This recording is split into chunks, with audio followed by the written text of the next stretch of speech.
Okay, so since the last video, I did two really little things. First of them is I named the layer with the wavy line on it. I called it wavy line, and I locked it. And then second thing is I added a new layer on top of all of this called text. This is the one I'm going to use to do the text elements. There will be some extra pieces in addition to text here because I have to have it structurally, but just know that this is ultimately where the text and affiliated stars or what have you are going to go. In order to do these, I'm going to need to turn off my circle layer so that I can see in my sample image the text that I'm working from. Know that ultimately the circle layer will be turned back on, but for now I'm going to leave it off. If you look at this, we have upper and lower text. They're both upright. This is important because the basic rule when you're doing text in Illustrator, especially if it's text on a path and it's going to be text on a circular path, is if I did all this into one piece, this would start out upright as it is, and it would continue to wrap around running in the same direction, meaning clockwise, and the bottom text would be upside down to the viewer. There is no way around that on a single path. So it tells me right now in looking at it that this is going to be a minimum of two paths. And I know from past experience that if I want the text to look the way this text looks, it's going to be two paths that are functioning a little bit differently. The upper text is going to go on the outside of a circle. The lower text, to get it running in this direction, meaning counterclockwise, is going to need to be on the inner surface of a circle. So I'm going to create another set of concentric circles to use for these texts. The circles are going to essentially form a mini band structure similar to the larger band that the text is going to layer over. The inner circle is going to be the same dimension as the bottom of the upper text. The outer circle is going to be the same dimension as the lower edge of the bottom text or the outer edge of the upper text. So they're going to mirror each other. And I'm going to do these based off of my existing concentric circles because it's going to be a little bit easier to work that way. So I'm temporarily going to unlock those guys, the ones that are called, in my case, circles. I'm going to go to that inner one to select it. I have to be turned on to see them. Inner one to select it, and I'm going to do Edit, Copy, and then I'm going to go up to my very new text layer, and I'm going to do Edit, Paste in Place. And it's going to paste that new circle into my text layer because I had the text layer active when I did it. There are other ways of doing this, but this is the way I prefer because it keeps me from accidentally messing up the concentric circles that I created in the circle layer, but it gives me that reference to work from. So just real quickly to back that up, what I did was I created the new text layer. I unlocked my layer with my circles on it. I selected my innermost circle. I did an edit copy. I then locked that circle layer back again because I don't want to make any changes to it. I went to my text layer and did edit, paste in place. And it pastes that concentric circle in the correct, it's not just a straight paste, but it's paste in place, in the correct place onto the new layer. Now that I've got it, I'm going to scale it upward until it is the size of the bottom of the Boy Scouts of America text. And it's helpful in this case if it's not the blue because I needed to be able to see when it is in the correct position. So I'm going to make it the red or any other color you want. I'm going to scale with my Shift and my Alt. And I'm going to keep going until it looks like it's in the right place. I may have to go back and forth a little bit on this. Mine is lagging because of the video, but that looks good. I think we're good there. I'm going to release the mouse before I release the modifier keys. Mine looks too big right now because I'm looking at the stroke. The stroke is not what I'm concerned about here. I just need enough stroke that I can tell where the line is. So I'm leaving it, I set it at 0.25 points, which is teeny weeny. It's called a hairline, but I don't actually ultimately even need the stroke. I just need it temporarily so I can see what I'm working from. Once you've got it to the inner dimension, I'm going to click on that guy again. I'm going to grab my scale tool. I'm going to click on its center point again. Remember, the center will show up once we have our circle. And we could turn the eagle off if it's distracting to you in any way. Problem is, you have to turn both eagles off to be totally in the clear, and then you can't see where you're going. But I'm going to click there, and then I'm going to scale upward again with my Shift and my Alt until I have a second version of my circle that is the dimension of the outer part of my text, upper and lower. And so I now have these two. And I'm going to temporarily make the stroke bigger so you can see them for sure. So I've got these two circles. Okay, they're the correct position. They're the correct size. I'm now ready to start doing text. My inner circle is going to be my upper text. My outer circle is going to be my lower text. I'm going to grab the type tool. I'm going to click and hold on it. And I'm going to choose the one that says type on a path tool. I'm going to click where I want my text to start. I can always change this later, but it's helpful if you click where you want your text to actually start. It's going to put the lorem ipsum in, which is the fake Latin. And clearly that's not what I want mine to say, but again, it's a placeholder. It's not going to be the correct size, font, anything to start with, but type in Boy Scouts of America, and it's all caps.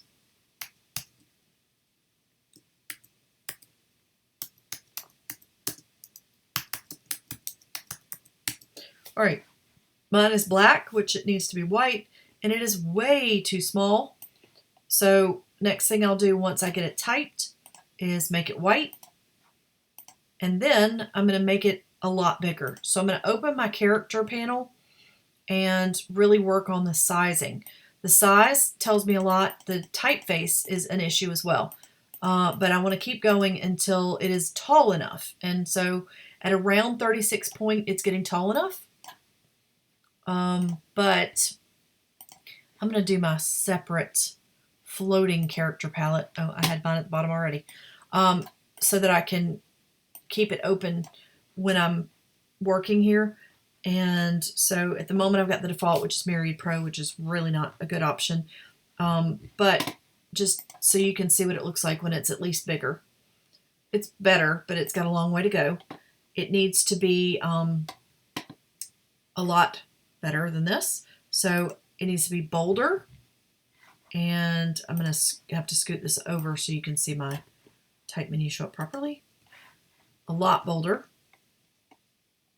And I don't know exactly which one it is, but it's a pretty straightforward sans serif typeface that has some bold options. I don't think it's as bold as Impact, but I could even try something like that. Looks better, but not great. I think even something like Arial would work.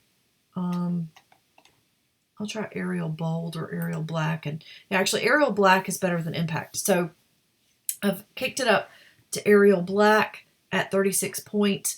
And I'm going to turn off my source image and turn on my circles just so you can see what that's looking like. And it's a little too thick and wide. So Arial Bold might be closer.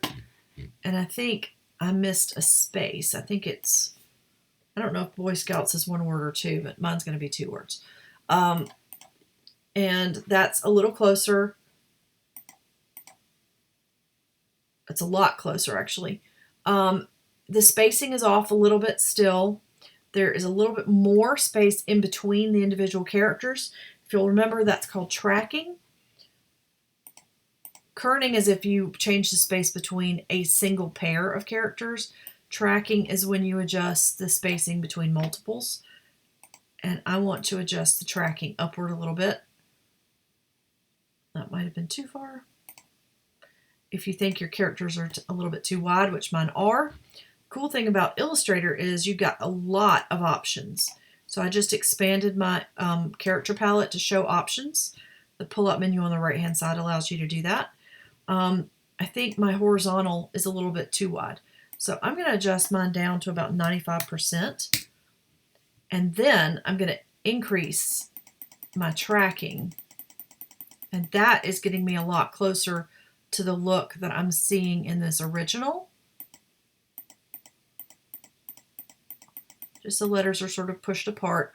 It's not perfect. You can see that there's a little bit of difference between mine and theirs, but this is getting me much closer than where I was before. If I turn my circle on, that's getting pretty decent. And the spacing, again, is a little bit more consistent with what they've got.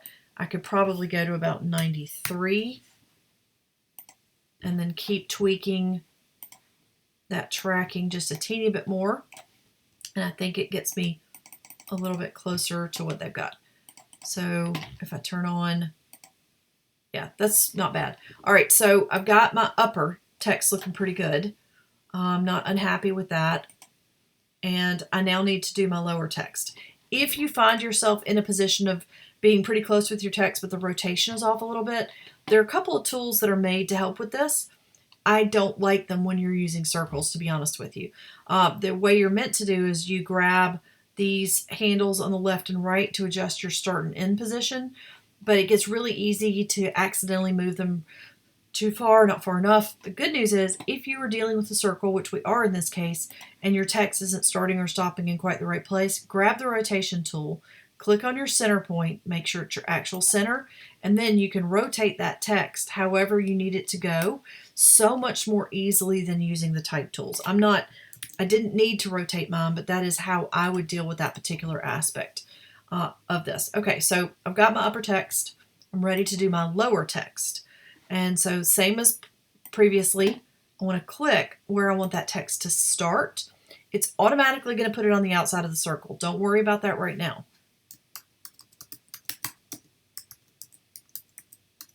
So official licensee is what it says. Mine looks crazy because it's on the outer part of the circle. It needs to be on the inner. It's the wrong color. There's a lot of things going on with it. But getting the correct text on there is critical. And then I'm going to switch over to my arrow tool. As soon as I do that, I get access to that sort of notation I was talking about before that help you position the text. There's one that looks like an upside down T. It's usually on the opposite side to where you started your text. If you grab it and push inward, it allows you to reposition in terms of inside or outside of whatever your path is, where you want your text to go. And then it allows you to control where it stops and starts. Worry about getting it on the inside of your circle, even if you can't drag it to exactly the right place. That's easily fixed with the rotation. So long as it's on the inside of the circle, you're good. All right, so mine's on the inside now. I'm going to do whatever rotation I have to do in a minute. But for now, I know that the height is good. It's the spacing that I need to work on. So for this, as with previously, I'm going to use the tracking setting, and it's just a lot more tracked for this bottom text because I really tried to stretch it out to fill about half of the bottom. And now mine, I can't tell 100% because it's so far out of position. I'm going to use the rotation tool to get it closer to where it needs to be, and then I'll know how much further I need to go with this. And a little bit. It's got some more tracking that needs to happen.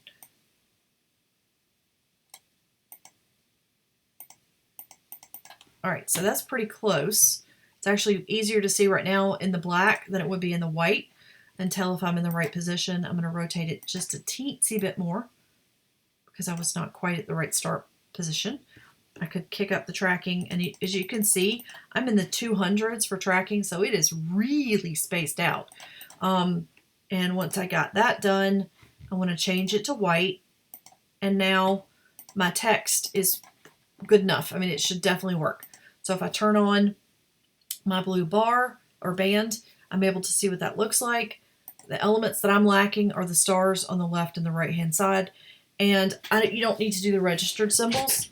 And if you decide you really want to do the registered symbols, great. You do not need to manually draw them. There is a type character for that symbol if you feel like placing it, but it's not a requirement for the assignment. So I would do my stars, and then I'm done. The good news is you can start from one of your existing stars because the radius setting is probably going to be pretty darn close. It's just a scale issue. So I'm going to unlock my circlet temporarily. I'm going to get one of the stars. I'm going to copy it. I'm going to lock the circlet again because I don't want to accidentally make a change to it. And then I'm going to go back to that text layer. And I'm going to do paste. I don't care about paste in place this time. I'm just going to do a standard paste and it'll put it in the center-ish of the screen. I'm going to drag that star over into the correct position, and then I'm going to zoom in and rotate it because it's in a kind of weird rotation until it's in the correct rotation, and then I'm going to scale it. It's a little easier, I don't know why, personally for me, to rotate first and then scale because it's easier to tell when it's the right size if it's already in the right position. And it could go up just a tiny bit more. And the proportions are pretty good. It needs to be white, so I can use the eyedropper to pick from one of the existing items. And then I'd zoom back out, make a copy of that star. It's a mirror, it's at the opposite angle, so you can use the mirror or the reflect tool if you want across the center axis. Oops. Oy. All right, I meant to alt click with the reflect tool, so bear with me. And I did not grab the reflect tool. Okay, here we go, one more time. Reflect axis, click on copy, it pops over to the opposite side at the correct angle. Needs to kick up like one click. But that pretty much gets what I need. I'll turn on my circlet so you can see all the pieces in place. I'll turn off the original so that the weird overlap is not funky, and I'll turn my center back on. And once all those are done, that is the completed Boy Scout logo. I have obviously a lot of layers. You do not need, if you're doing yours by basically the method I just demoed, to turn it in with this extra set of stuff at the bottom. This is from the part 1, so you could delete it if you had it. You can leave it too, but if you like a somewhat smaller file, you can get rid of those pieces and you can turn it in even without the part B reference image. So you would just have all of the elements that you created for the version of the logo on there. Now, keep in mind, if you turn in this with a picture of the eagle and the fleur-de-lis, you are going to lose about not quite half of the credit for this assignment, because creating the eagle and the fleur-de-lis is absolutely part of this assignment. You can't just put the picture in the middle from that. The part 1, the assumption is you would have done that first and then worked on the outer part. I just wanted to clarify because occasionally I get a piece turned in where people assume or skip the center part, and that's really where using the pen tool and the shape builder and all that kind of stuff comes into play. The outer part is a bit more mechanical, logo-y, and it's important, but it is by no means the only part of the assignment. I hope the videos help, and I look forward to seeing these.